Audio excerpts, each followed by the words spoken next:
락다운이 연장되어지고 또 그 제재가 더 강화되어져서 많은 사람들이 또 염려도 하고 또 불안한 그런 형편에 있는 것 같습니다. 바라기는 어려운 경험이지만 믿음을 갖고 잘 견디고 또 어떻게든지 여러분 안전하고 건강한 삶을 잘 유지하는 여러분 되기를 간절히 바랍니다. 평소에도 그랬지만 요즘처럼 이렇게 얼굴과 얼굴을 마주 앉아서 대화할 수 있는, 교제할 수 있는 그런 상황이 어려운 이때에 톡톡한 효자노를 하는 것이 이 카톡인 것 같습니다. 카톡을 통해서 안부도 나누고 인사도 나누고 또 이런저런 소식도 나누고 또 좋은 글도 나누는 그런 일들이 많아진 것 같습니다. 물론 어떤 사람들은 너무 시도 때도 없이 카톡거린다고 불편하다 이렇게 하는 분도 있을지 모르겠지만, 그러나 이런 카톡을 통해서라도 소식을 나누고 또 서로에게 받은 은혜를 나눈다는 것은 참 귀한 일이라는 생각이 들어집니다. 우리 교회도 어떤 순들 보니까 주일 예배 드리고 나면 꼭 순원들끼리 같이 단체 카톡방을 통해서 말씀을 통해 받은 은혜라든지 또 한 주간 동안에 있었던 기도 제목이라든지 이런 것을 서로 나누기도 하고 또 서로 격려하고 격려받는 그런 모습들을 보면서 참 귀하고 좋다 하는 생각이 들어집니다. 혹이라도 그렇지 못한 순들이 계시면 그렇게 해보면 좋겠다는 생각이 듭니다. 그리고 우리 순원들은 그 카톡방에 좀 적극적으로 글자를 남겨야 됩니다. 서로 소식도 나누고 그렇게 해야 되죠. 스파이처럼 은둔형 그러지 말고 여러분의 같은 마음들을 함께 나누고 참여하는 것만으로도 서로에게 격려가 되고 또 위로가 되어지고 그렇게 공동체가 세워져 간다는 생각이 들어집니다. 얼마 전에 어느 목사님께서 좋은 글이라 그러면서 글 하나 카톡으로 보내준 글이 있는데 그걸 소개해 보려고 합니다. 이미 혹시 아는 분도 계실지 모르겠습니다. 그 내용이 이렇습니다. 북유럽의 어느 시골 교회에 사람 크기만한 예수님 동상이 서 있었답니다. 그 예수님 동상 앞에 와서 기도를 하면 소원이 잘 이루어진다 한 이런 소문이 퍼져서 많은 사람들이 이 교회를 찾았고 와서 소원을 빌었다는 겁니다. 그런데 그 교회의 문을 지키고 있는 문지기가 가만히 보다가 내가 저 자리에 한번 서 있으면 좋겠다 이런 소원을 갖게 됐다 그럽니다. 그래서 제가 주님께 기도한 거죠. 제가 그런 소원이 있습니다 라고 여러 날 기도드렸더니 어느 날 갑자기 음성이 들리기를, 그래 네가 그렇게 소원이라면 딱 하루만 네가 내 자리에 서 있어라 이런 말이 들리더랍니다. 그리고는 한 가지 약속을 해야 되는데 그 약속이 뭔가 하면 기도하러 오는 사람이 어떤 소원을 말하든지 혹은 어떤 행동을 하든지 너는 거기에 대해서 입을 닫고 있어야 된다. 아무 말도 하면 안 된다. 침묵하라고 약속하라는 겁니다. 이 문지기가 절대 침묵하겠다고 약속을 한 다음에 드디어 예수님의 동상에 든 자리에 그가 서 있게 됐다는 겁니다. 근데 교회 문을 열고 첫 번째 사람이 들어왔는데 그 사람은 그 마을에서 아주 부자였고 도박을 즐기는 사람이었답니다. 이 사람이 돈가방을 들고 들어와서는 기도하러 왔는데 지금 자기가 도박을 하러 가려고 그러는데 가서 돈 잃지 않게 해달라고 그런 소원을 이야기하더라는 겁니다. 한참을 기도하고 나더니 돌아갔는데 가면서 깜빡 그 사람이 들고 왔던 돈가방을 예배당 안에 두고 간 겁니다. 이 문지기가 너 돈가방 두고 갔다라고 말해주고 싶었지만 예수님과 약속이 있었기 때문에 입을 닫고 그냥 지켜만 보았다는 겁니다. 잠시 후에 두 번째 사람이 들어왔는데 이 사람은 그 마을에 아주 가난한 농부였습니다. 자기 아내가 지금 중병에 걸려서 너무 힘든데 돈이 없어서 이 아내를 고칠 수가 없다 하는 그 안타까운 마음을 갖고 기도를 하더라는 겁니다. 그렇게 기도를 한 다음에 마치고 돌아가려는데 딱 눈에 부자가 놓고 놓은 돈가방이 보인 겁니다. 그 사람이 이거 하나님이 응답한 거다. 기도에 응답이다 생각으로는 감사 기도를 다시 한번 드리고 그 돈가방을 가지고 가더라는 겁니다. 이 사람이 지켜보다가 그 돈가방 임자 있는 거라고 이야기해주고 싶었지만 또 예수님과 약속이 기억나서 또다시 입을 닫고 침묵을 했다는 겁니다. 세 번째 사람이 들어왔는데 이 세 번째 사람은 이제 막 배를 타고 먼 바다를 항해하려고 계획하고 있는 한 청년이었습니다. 이 청년이 자기의 항해가 안전해지기를 위해서 기도하러 온 것이었습니다. 이 청년이 그런데 막 기도를 시작하려고 할 때 갑자기 예배당 문이 펄쩍 열리더니 부자가 씩씩거리 들어온 겁니다. 돈가방 두어왕을 깨달은 것이죠. 그래서 자기가 돈가방을 두었던 자리를 확인해 봤더니 돈가방이 없는 겁니다. 그러니 다짜고짜 거기 있는 청년의 멱살을 잡고는 돈가방 내놓으라고 그렇게 소리를 지른 겁니다. 청년은 봉변을 당한 거죠. 나는 절대 방 본 적도 없고 손댄 적 없습니다. 그리고 나 지금 가야 됩니다 라고 이야기하는데, 이 부자가 그 말을 들은 척도 하지 않고 이 청년을 끌고 경찰서 가자고, 거기 가서 이야기하자고 윽박 질렀습니다. 이 청년은 지금 곧 배를 타고 떠나가야 되기 때문에 나는 경찰서 갈 수 없다고 또 맞선 거죠. 이렇게 옥신각신 다투는 모습을 지켜보고 있던 이 문지기가 도저히 참을 수 없어가지고 이야기를 다 해준 겁니다. 그 돈가방이 어떻게 됐는 건지, 누가 가져갔으며 이 상황을 자세하게 설명해 준 겁니다. 그래서 청년은 무사히 그 부자의 손에 벗어나서 배를 타러 가게 됐고, 또 부자는 그 돈가방을 다시 찾게 된 것입니다. 그런데 그때 예수님이 아주 심하게 화를 내면서 이 문지기를 꾸짖었다는 겁니다. 너 나하고 약속을 지키지 않았으니까 당장 거기서 내려오라고 호통을 쳤습니다. 문지기가 이렇게 말했죠. 제가 약속을 지키지 못하고 입을 연 것은 잘못한 게 맞습니다. 그렇지만 예수님께 이렇게 화내실 정도로 제가 잘못한 것 같지는 않습니다. 오히려 제가 잘못된 상황들을 바로잡아 주지 않습니까? 라고 대답을 했다는 거죠. 그랬더니 예수님이 더 화를 내면서 너 나와 약속을 안 지킨 것만도 잘못한 거지만 네가 괜히 거기에 개입해서 해결한 것보다는 침묵함으로 더 좋은 결과를 낳을 수 있었는데 너 거기 실패한 거다 라고 지적했다는 겁니다.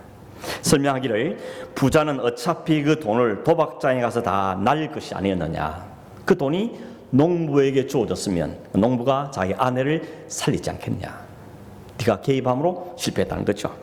그런데 그 기회를 네가 빼앗은 것보다 더 큰 잘못 선고하면 그 청년의 문제라는 겁니다. 그 청년이 그냥 두었더라면 배를 타지 못해서 살 수 있었는데 그 청년이 그 배를 탐으로 그 배가 바다에서 침몰돼서 그 청년은 죽었다는 것입니다. 그 네가 얼마나 잘못된지 알겠느냐라고 꾸짖었다는 것입니다. 여러분, 이 이야기를 듣고 어떤 생각이 드십니까? 아마 듣는 분 따라서 나름대로 생각들이 다르겠다는 생각을 해봅니다. 제가 이걸 딱 받은 순간에 든 생각은 뭔가 하면 참 인간이라는 존재가 이렇구나 하는 생각이 들었습니다. 여러분, 인간은 처음부터 하나님만 의지하고 또 하나님의 말씀에 순종하면서 하나님께 행하신 일을 보고 그분께 영광을 돌리도록 지음을 받았죠. 그러나 사탄이 그에게 속삭여서 교만한 마음을 집어넣습니다. 너도 하나님처럼 될 수 있다, 하나님 자리에 너도 앉을 수 있다 라는 그 속삼에 넘어가서 그가 타락을 한 것이 인간이죠. 그렇게 타락한 인간들은 여전히 하나님께서 오늘도 세상 가운데 섭리하시고 역사하시는 계신 것을 믿고 그것을 인정하며 살기보다는 자기 가진 조그마한 지식과 판단력 갖고 뭘 좀 안다고 슬치고 또 작은 것을 눈에 보인 것만 가지고 마음대로 판단하고 이러쿵저러쿵 참견하는 것이죠. 그런 행동이 오히려 얼마나 위험한 것인지, 우리가 함부로 입을 여는 게 얼마나 위험한 것인가 하는 점들을 이 이야기를 통해서 저는 생각을 하게 된 것입니다. 특별히 요즘처럼 어려울 때, 이런 고난의 시기에 더욱더 우리는 입을 닫고 잠잠히 하나님께서 행하신 일이 뭔지를 헤아려보는 자세가 필요한 것입니다. 너무 쉽게 말하고 너무 쉽게 판단하고 함부로 입을 여는 것은 굉장히 위험한 것이다 하는 것을 다시 한번 기억하게 하는 그런 글이었습니다. 여러분, 이런 고난 시기에 성도가 마땅히 해야 될 것이 많겠지만 그중에 오늘 특별히 이 야고보서 본문을 말씀을 통해서 무엇을 해야 하는지에 대해서 잠깐 말씀을 나눠보려고 합니다.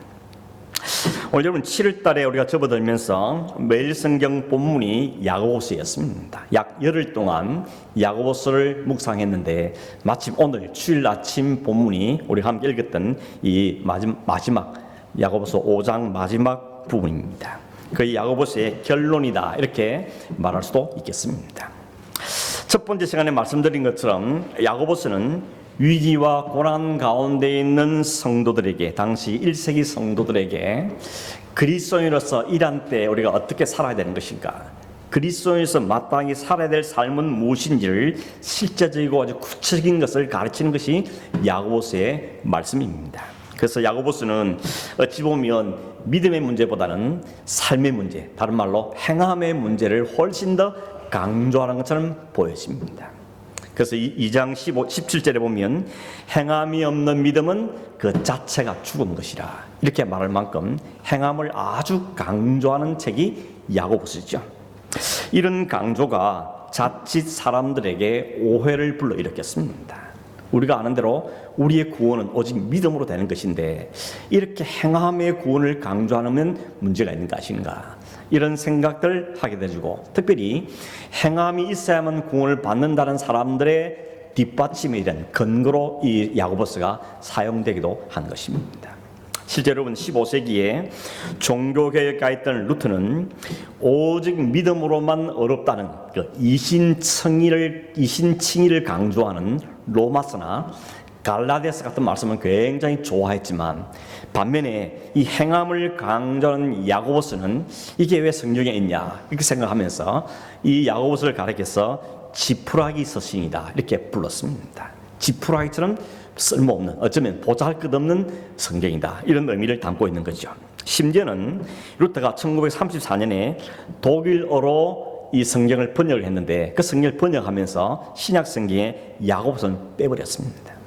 이건 하나님의 말씀이라기는 좀 그렇다, 그래가지고 뺄 정도로 야고보서를 그렇게 취급했다는 겁니다. 물론 루터는 당시 지나치게 행함으로 얻는 구원을 강조하고 그 행함을 강조하는 걸 통해서 온갖 교인들을 괴롭히고 온갖 부패를 일삼았던 당시의 카톨릭 교회의 부패에 대해서 심각하게 거부했기 때문에, 그걸 너무 싫어했기 때문에 나타났던 그런 루터의 반응이었던 겁니다. 오직 믿음인데 무슨 이 행함을 강조해가지고 사람들 행함을 하고 위협하고 위기의식에 집어넣느냐 하는 것 때문에 그가 거부 반응을 일으켰던 행동으로 볼 수가 있는 것입니다. 그리고 여러분, 사실 야고보가 이렇게 행함을 강조한 데도 이유가 있습니다.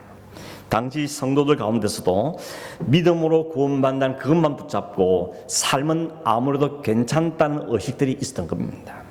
믿음만 있으면 됐지, 삶은 어째도 괜찮다라는 생각들을 하고 있다는 것입니다.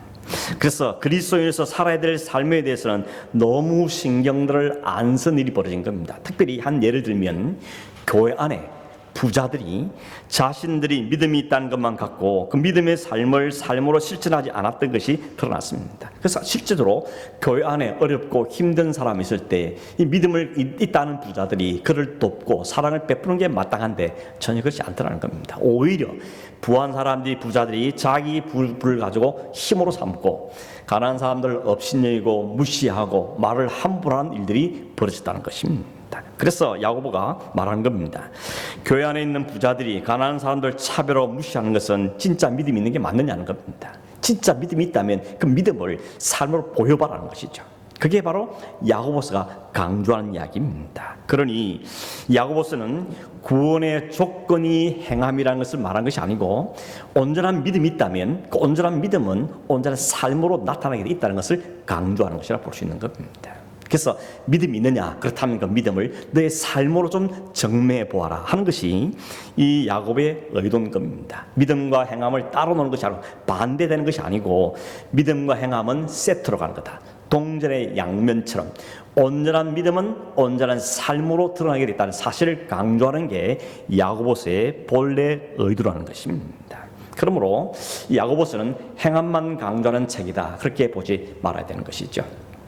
그럼에도 불구하고 야고보서는 이 행함의 문제를 아주 깊이 있게 다루고 또 구체적인 실천을 강조하는 책임은 틀림이 없습니다. 그런데 여러분, 흥미로운 건 뭔가 하면 이 야고보서의 첫 장 1장과 마지막 장 5장에 공통적으로 다루고 있는 주제가 뭔가 하면 기도라는 주제입니다.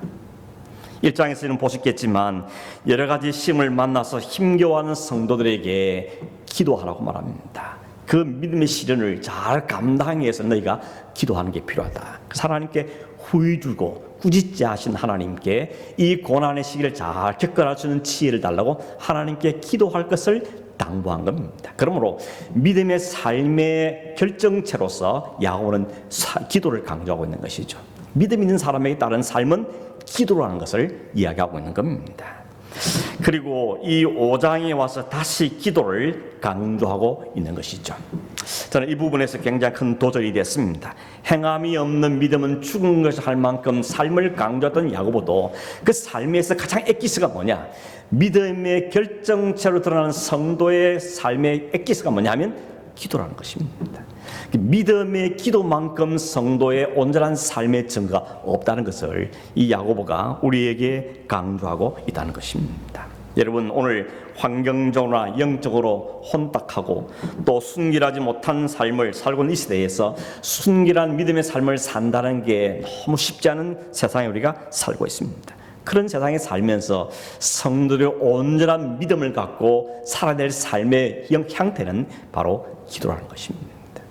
오늘 우리 가정의 문제, 교회의 문제, 오늘 사회의 문제, 환경의 문제, 많은 문제로 쌓이고 있는데 이 속에 우리가 믿음을 지켜 살아야 된다, 믿음으로 살아난다고 말하고 있는데 그 믿음이 어떻게 드러나지는가 하면 구체적인 기도의 모습으로 드러나는 사실을 야고보는 우리에게 도전해주고 있는 것입니다. 그런 점에 오늘 여러분 어떻게 기도하고 계십니까? 이 고난의 때에 어떻게 기도하고 계십니까? 여러분의 기도의 삶 한번 점검해 보기를 바랍니다. 여러분, 혼자서 가정에서 기도한다는 게 쉽지 않죠. 그 쉬운 사람 없죠. 쉽지 않습니다. 저는 목사지만 혼자서 조용히 따로 기도하는 거 쉽지 않더라고요.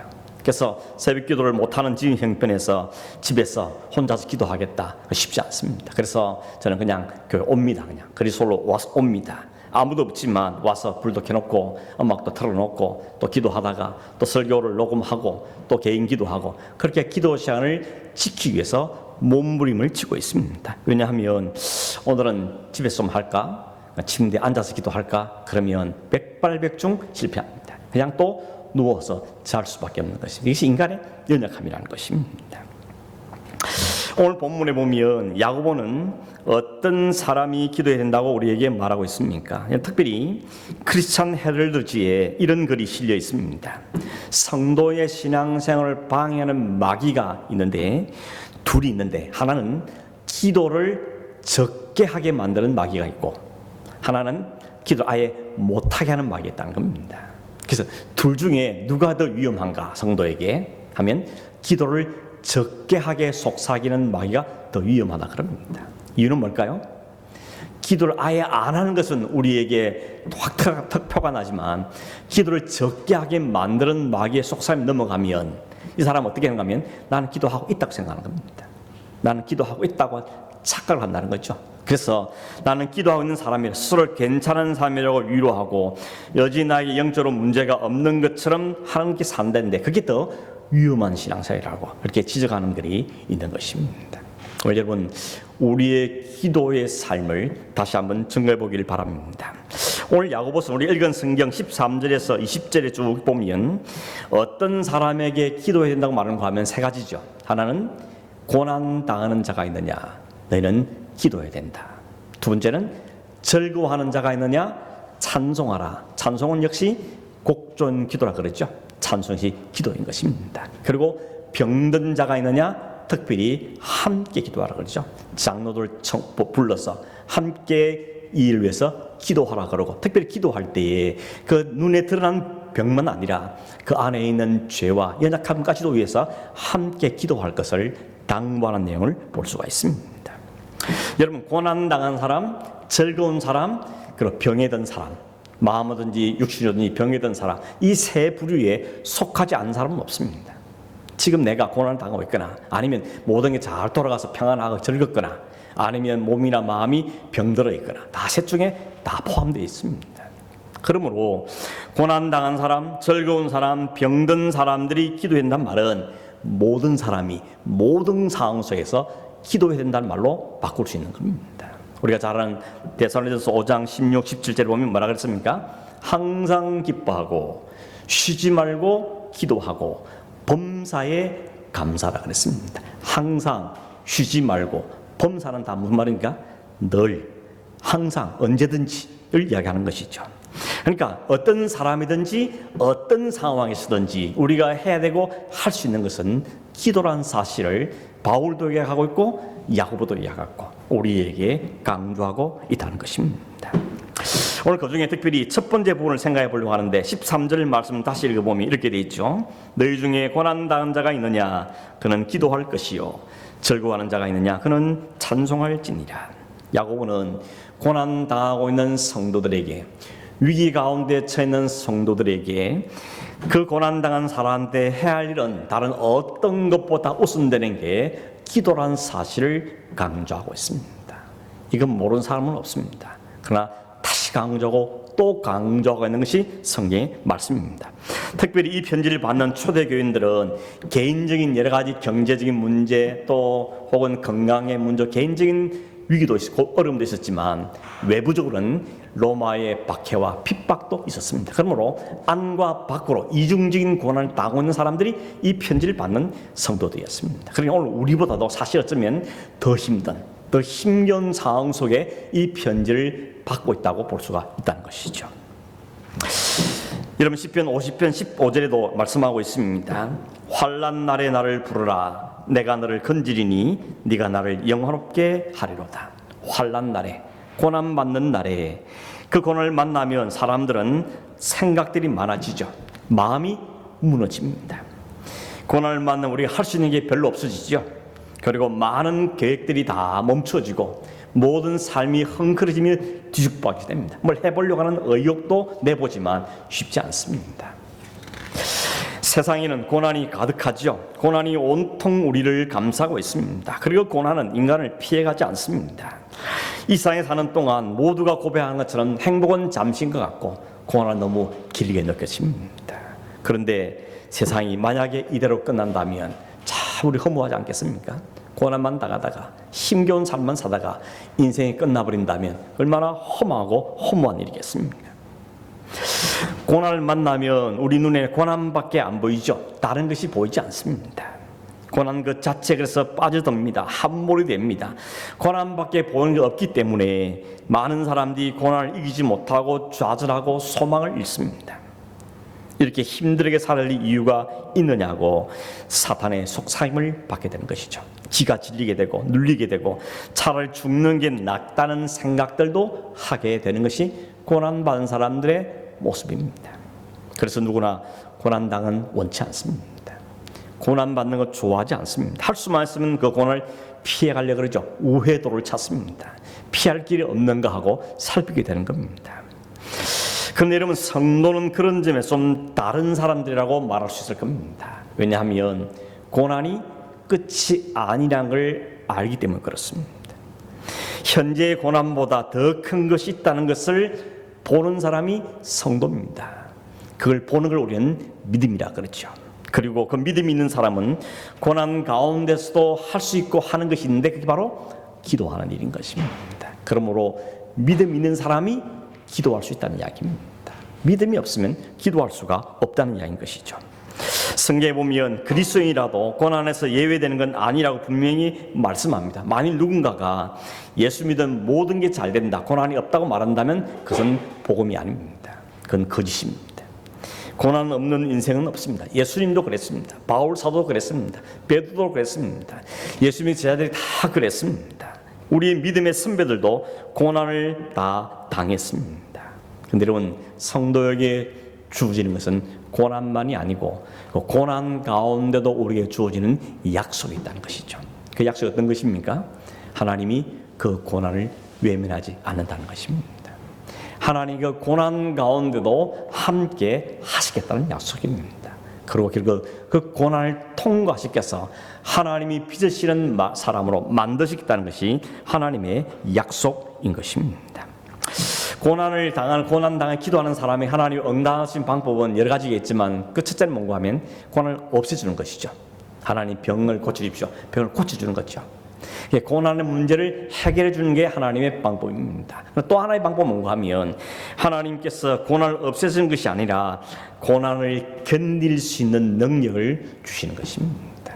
그 능력을 어떻게 주는가 하면 하나님의 말씀, 약속을 주심으로 우리를 견뎌내게 하는 것이죠. 성경 한 줄을 보면 이사야 63장 9절에 보면 하나님께서 하나님 백성들이 당하는 환난에 대해서 어떻게 하실지에 대해서 말씀하시는 장면이 나옵니다. 읽어드리면 이렇습니다. 그들의 모든 환난에 동참하사 자기 앞의 사자로 하여금 그들을 구원하시며 그의 사랑과 그의 자비로 그들을 구원하시고 옛적 모든 날에 그들을 드시며 안으셨다고 말씀합니다. 여러분, 하나님의 백성들이 환난을 당할 때 그들이 환난 당하는 것을 하나님이 못 본 채 하지 않으십니다. 그 정도가 아니고 하나님이 뭐 한다 그러죠? 동참하신답니다. 우리가 당하는 그 고난의 현장에 하나님 거기 함께 계신다는 겁니다. 우리 혼자 그 고난의 짐을 지고 가지 아니하고 주님께서 그 짐을 같이 져 주신다는 이야기입니다. 뿐만 아닙니다. 하나님의 때가 되고 타이밍이 되면 하나님의 사자를 보내서 구원하시되 사랑과 자비를 구원하신다 그럽니다. 그 다음 표현이 참 기가 막힌 표현인데 이렇게 말하죠. 모든 날에 그들을 드시고 안으신다고 말합니다. 하나님께서 그들을 고난 가운데서 번쩍 들어서 안아서 지켜내신다고 말씀하고 있는 것입니다. 이런 예는 성경에 너무 많습니다. 일일이 열거할 수 없을 만큼 예가 너무 많습니다. 그 중에 한두 가지 얘기를 들어보면 다니엘의 세 친구 사드락, 메삭, 아벳노고를 아시죠? 바벨론 왕 느부갓네살이 금으로 신상을 45m짜리를 만들어 놓고는 그 앞에 모든 백성들을 하여금 절하게 했습니다. 근데 이 사드락, 메삭, 아벳노고는 하나님 외에 우리는 아무 신에게도 절할 수 없습니다. 그리고 그 신상 앞에 절하기를 거부했습니다. 화가 잔뜩 난 왕이 평소보다 불을 7배나 더 뜨겁게 만든 불 속에 그 세 사람을 집어 던져 넣게 했습니다. 얼마나 불이 뜨거웠던지 그 세 사람을 불에 던져 넣었던 사람들이 불에 타 죽었다 그랬습니다. 근데 여러분, 왕이 지켜보니까 이 세 사람이 불에 던져진데도 그 속에서 죽지도 않고 불에 타지도 않고 옷도 걸리지 않고 머리카락도 전혀 걸리지 않고 아주 말짱하더라는 겁니다. 근데 더 놀라운 것은 분명히 새 놈을 집어넣었는데 네 사람이 그 불 속에서 뛰놀고 있더라는 것이죠. 근데 마지막 한 사람 모습은 신의 아들과 같았다고 성경이 표현하고 있습니다. 뭘 보여주는 겁니까? 하나님께서 하나님에 대한 믿음을 지키기 위해서 하나님에 대한 신앙을 변질하지 않기 위해서 고난을 기꺼이 당하는 그 삶의 고난의 현장에 하나님께서 친히 그들과 함께하고 계신 것을 우리의 눈으로 볼 수 있도록 보여준 사건이 바로 이 사건인 것입니다. 다니엘도 마찬가지였죠. 다니엘도 그를 시기하는 사람들의 모함 때문에 사자굴에 던져짐을 당했습니다. 그러나 밤새도록 하나님께서 천사를 보내서 사자들의 입을 열지 못하도록 입을 닫으셨습니다. 그래서 그를 지키고 보호해 주신 일이 있습니다. 물론 성경에는 고난과 박해를 받아서 죽은 순교자들도 많습니다. 다 구원해 주고만 있는 것이 아니라 그 고난과 박해를 받다가 죽어간 사람이 너무너무 많습니다. 예수님의 제자들이 다 그랬죠. 스데반도 그랬습니다. 특별히 히브리 11장에 보면 자신들의 믿음을 지키기 위해서 고난과 핍박을 받다가 죽어간 사람들이 그 모습들을 상세하게 열거하고 있습니다. 이름은 알 수 없지만 어떤 사람은 칼에 맞아 죽고 어떤 사람은 톱에 잘려 죽고 어떤 사람은 짐승 가죽을 뒤집어 씌워서 맹수에 잡혀 먹기 죽기도 하고 이런 다양한 방법으로 믿음을 지키기 위해서 그 고난 당하다 죽은 사람들이 많이 있습니다. 그런데 모든 사람의 공통점은 건진을 받았거나 건진을 받지 못하고 죽었거나 모든 사람의 공통점 뭔가 하면 왜 누구는 구해주고 누구는 안 구해줍니까? 라는 불편하지 않더라는 겁니다. 구해주셔도 하나님께 영광을 드리고 구해주지 않아도 기꺼이 그 고난을 당하는 것이 성도들의 모습이더라는 것입니다. 이들은 그 고난과 핍박 속에서도 자신들의 구원자 되신 피난신 하나님을 바라보았고 그 하나님을 바라는 그 믿음을 갖고 그 고난을 이겨낼 뿐만 아니라 혹은 그 고난과 핍박을 기꺼이 감당하고 죽음의 자로 들어가는 것을 우리에게 보여주고 있는 것입니다. 오히려 그들은 고난과 핍박을 받으면서 찬송하고 기도하고 하나님을 높이며 그의 삶을 마감하는 모습을 우리에게 보여주고 있는 것입니다. 여러분, 오늘 우리에게 이런 믿음이 있느냐는 것입니다. 고난 중에 주님을 바라보는 믿음이 있냐는 겁니다. 고난만 쳐다보지 않고 그 고난 가운데서도 주님을 볼 수 있는 믿음의 눈이 우리에게 있느냐는 것입니다. 그게 첫 번째입니다. 우리에게 이 믿음의 고난을 이겨낼 수 있는 유일한 방법 중 하나는 하나님을 볼 수 있는 믿음의 눈이 우리에게 있느냐 하는 것을 우리에게 점검해 보아야 되는 것입니다. 여러분 믿든 믿지 않든 하나님은 하나님의 백성들이 고난 당할 때 그 현장에 함께 계십니다. 그리고 우리의 믿음의 눈을 떠서 하나님을 바라보기를 원하시는 것이 바로 하나님의 마음이라는 것입니다. 바라기는 여러분 어떤 힘을 찾든 특별히 고난을 당할 때 주님을 볼 수 있는 되길 바랍니다. 그래서 그 주님으로부터 오는 평강을 누리는 여러분 되기를 간절히 바랍니다. 이런 찬양이 있죠. 오래된 찬양인데 괴로울 때 주님의 얼굴 보라. 한번 찬양해 보겠습니다. 괴로울 때 주님의 얼굴 보라.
여러분 고난 당할 때 성도가 해야 할 일, 또 할 수 있는 일이 있습니다. 그게 바로 위로의 주님, 우리를 사랑하시는 그 주님을 바라보는 믿음의 기도인 것입니다. 여러분 기도하는 여러분 되길 바랍니다. 이 기도의 믿음의 능력을 소유하는 여러분 되길 바랍니다. 기도 응답의 비밀이 많은 분 되길 바랍니다. 그리고 그 하나님의 응답을 간증하며 감사하는 차는 조렘 되기를 주의 이름으로 축원합니다. 그래서 여러분 지금 당장은 좀 힘들고 좀 어렵고 앞이 보이지 않는 것 같고 좀 답답하고 속이 상해도 잘 견뎌내시길 바랍니다. 믿음으로 견디고 기도하며 견디는 것입니다. 그저 지나가리라 그 견디 말고 믿음 때문에, 약속 때문에, 하나님이 지금도 이 현장에 함께 있다는 그 믿음 때문에 견뎌내고 그 하나님께 모든 걸 기도하며 버텨내고 승리하는 여러분 되기를 주님으로 축원합니다. 한 가지만 더 좀 생각해 보겠습니다. 여러분 한 가지 이런 질문을 들어보겠습니다. 여러분 야고보가 고난당한 자들에게 기도하라고 말하고 있는데 그 가르친 기도의 내용이 단지 고난이 빨리 지나가기를 혹은 고난 가운데 건져주기를 바라는 그 기도의 목적일까 하는 것입니다. 단지 그 이유 때문에 기도하는 것일까요? 만약 그것뿐이라면 오늘 세상 사람들이 구하는 기도와 별 다를 바 없을 수 있다는 것입니다. 여러분 사람들은 누구나 어려움에 처하면 기도합니다. 심지어는 하나님 믿지 않은 사람들도 고난당하면 기도합니다. 문제는 그 하나님이 우리가 믿는 하나님인지 아닌지는 다를 수 있죠. 나름의 신들에게 기도를 한다는 것입니다. 제가 군목에 있을 때 마지막 근무했던 지역가 국군 마산병원이었거든요. 병원에 각 여러 가지 일로 다친 병사들이 그 병원에 후송을 합니다. 특별히 그 군목으로 하는 중에 가장 중요한 일 중에 하나가 뭔가 하면 수술을 앞두고 있는 사람들 찾아가서 기도해 주는 일을 종종 했습니다. 항상 리스트를 받아보고 수술 앞둔 사람을 가서 기도를 하는데 그때 가서 이름을 물어보고 또 환경을 물어본 다음에 기도해 줄까 물어보면 거부한 사람 한 사람도 없습니다. 이 종교 불문, 기독교인 아니라도 목사가 와서 기도해 달라 그러면 기도해 달라고 아주 간절한 마음으로 기도해 달라 그럽니다. 그런데 수술 마치고 나면 언제 그러냐 이런 표정을 보이죠. 오늘 야고보가 고난 당하는 자들은 기도하라라고 말하는 그 기도가 이 정도 수준이겠냐는 것입니다. 그저 고난 당하니까 어려우니까 문제가 생기니까 이거 좀 벗어나기 위해서 발버둥 치기 위해서 기도하란 그 정도이겠냐는 것입니다. 여러분, 물론 고난 당한 자에게 기도가 필요한 1차적인 이유는 그 문제로부터 좀 자유롭게 문제를 해결받기 원하는 것은 틀리면 사실입니다. 그러나 야고보가 고난 당하는 이 성도들에게 기도하라는 그 이유는 단지 고난에서 벗어나기 위해서, 고난 문제를 해결하기 위해서만 아니라는 겁니다. 더 깊은 의미가 있습니다. 그건 뭔가 하면 고난 당할 때 기도한다는 것은 그 기도를 통해서 모든 당면한 그 문제를 하나님께 갖고 와서 하나님의 초점으로 바라보게 하는 것이 기도라는 것입니다. 여러분, 이게 너무 중요한 겁니다. 같은 문제입니다. 같은 고난입니다. 그런데 이것을 그냥 내시가 인간의 본성으로만 쳐다볼 것이냐, 아니면 하나님께 와서 하나님의 초점으로 이 문제를 볼 것이냐, 이것이 굉장히 중요한 차이인 것입니다. 1장에서도 야고보가 그렇게 말했죠. 내 형제들아, 너희가 시험을 당하건 온전히 기쁘게 여기라. 너희 중에 누구든지 지혜가 부족하면 하나님께 구하라고 이야기했습니다. 여러분, 고난을 기쁘게 받아줄 사람은 아무도 없습니다. 겪어봐서 알겠지만 고난이 쉬운 사람이 어디 있습니까? 고난 받고 싶은 사람이 어디 있겠습니까? 그런데 성도에게 오는 고난은 고난이 다가 아니라는 것입니다. 거기에는 하나님의 의도, 하나님의 뜻, 하나님의 이유가 있다는 거죠. 오늘 이미 1장에서 봤죠. 하나님이 시련, 믿음의 시련을 통과하게 하는 이유가 뭐라 그랬습니까? 성도의 온전함, 성숙함이라 그랬습니다.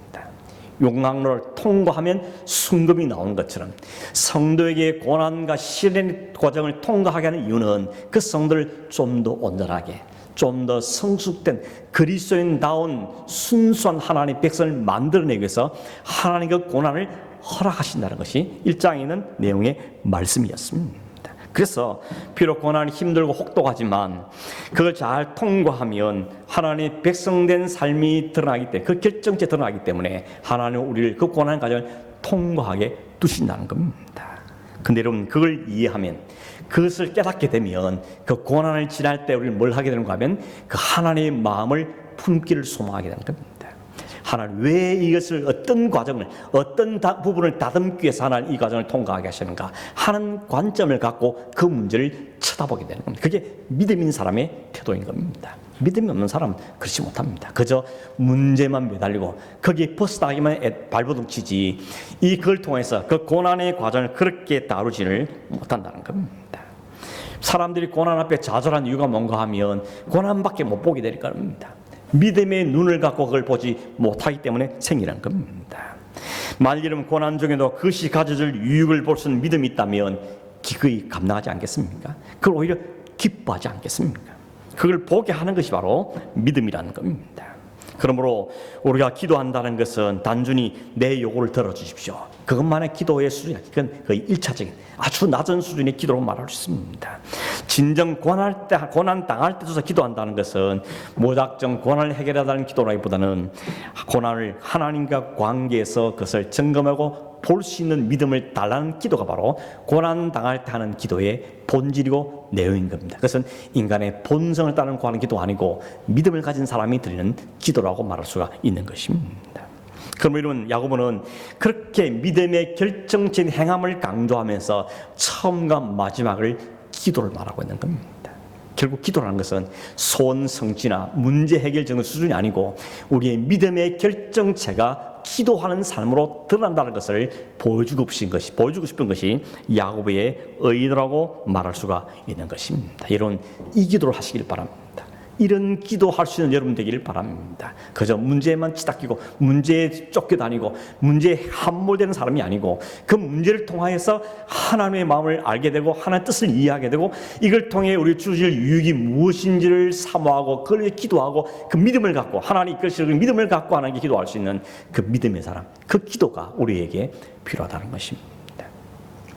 여러분, 말씀을 맺으면서 우리에게 기도하라고 당부하고 있는 그 야고보의 권면은 그저 문제에서 벗어나는 차원을 넘어서서 그 고난의 과정 통하여서 기도하면서 믿음을 얻게 되고 하나님과 더 가까워지고 하나님을 더 이해하게 되고 하나님에 대한 확신을 더 가지게 되므로 그 과정을 통할 때 하나님께 더 영광을 돌려드리는 그 삶을 살기를 바라는 것이 야고보의 당부입니다. 이 믿음의 과정들 우리가 한두 번 겪고 나면 우리가 뭐가 생기지 않습니까? 고난이 와도 허겁지겁하지 않습니다. 고난이 와도 그것 때문에 마음이 흔들리고 모든 거 아무것도 할 수 없고 그런 자리에서 벗어나게 됩니다. 그걸 오늘 성경 뭐라는가 하면 평강이라고 말하는 겁니다. 여러분, 편안한 거하고 평강은 다릅니다. 편안한 것은 아무 문제가 아니라기 때문에 누리는 감정이라면 평강이라서는 비바람이 쳐도 누릴 수 있는 그 평화가 평강이라는 것입니다. 하나님 우리에게 약속하신 고난 중에 기도하는 사람, 믿음으로 고난 기도하는 사람에게 하나님 우리에게 약속하신 평강인 것입니다.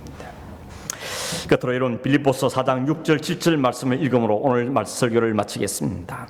아무것도 염려하지 말고 다만 모든 일에 기도와 간구로 너희 구할 것을 감사함으로 하나님께 아뢰라. 그리하면 모든 지각에 뛰어난 하나님의 평강이 그리스도 예수 안에서 너희 마음과 생각을 지키시리라. 이 평강이 모든 여러분 성도들 가운데 있기를 주의 이름으로 축원합니다.